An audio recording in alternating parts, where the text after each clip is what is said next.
xiisad culus ayaa ka taagan garoonka Minshiibiyo ee degmada Warta Nabadda ee magaalada Muqdisho kadib shacab careysan oo halkaasi saacadihii la soo dhaafay dhulka la simay dhismayaal la sheegay inay dhisteen dad ganacsato ah oo la tilmaamay in dhulkaasi la siiyay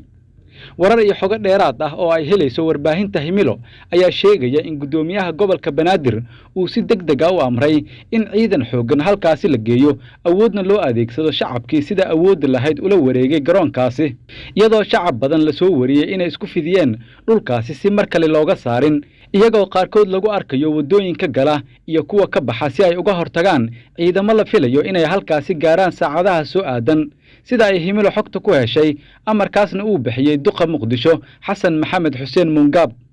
goobtan ay shacabku burburiyeen waxa isla shalay gaaray mas'uuliyiin dawladeed oo xukuumadda iyo xildhibaanada ka tirsan iyagoo si cad u sheegay in dhulkaasi ay shacabku xaq u leeyihiin isna difaacaan taasi oo muujisay dareenka shacabka iyo madaxdooda ay la qabaan halka dhinaca kale gudoomiye Mungab iyo ganacsatadii dhulkaasi la wareegay ay ku dadaalayaan in mar kale ay dib ula wareegaan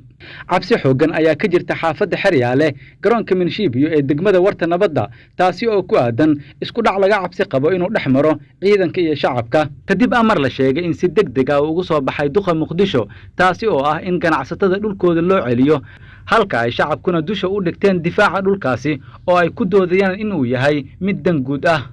internet plus waa adeeg ay macaamiishu ka heli karaan internet fiber ah ku hadal iyo IPTV ula socda receiver ay ku jiraan in ka badan 4,000 oo kanaal internetka guryaha ku shubo $25 oo hel internet xawaarihiisu yahay 20 megabyte per second iyo 200 oo daqiiqo oo ku hadal gudaha ah ama ku shubo $30 oo hel internet xawaarihiisu yahay 30 megabyte per second iyo 200 oo daqiiqo oo ku hadal gudaha ah internetka xafiisyada ku shubo $50 oo hel internet xawaarihiisu yahay 55 megabyte per second iyo 400 oo daqiiqo oo ku hadal gudaha ah ama ku shubo $90 oo hel internet xawaarihiisu yahay 110 megabyte per second iyo 700 oo daqiiqo oo ku hadal gudaha ah